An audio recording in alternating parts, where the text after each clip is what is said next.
When we see ourselves, we're not just ourselves. We're a composite, a part of all of the generations before us.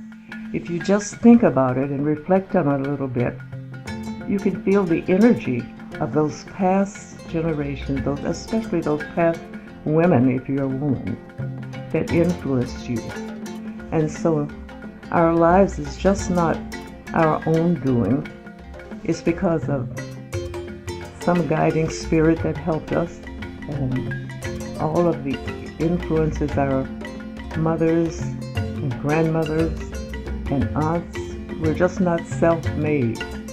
We're a part of all of that. So we have a big responsibility to continue to give the best we can to the generation coming. We want to push them ahead so that they can be everything they want to be.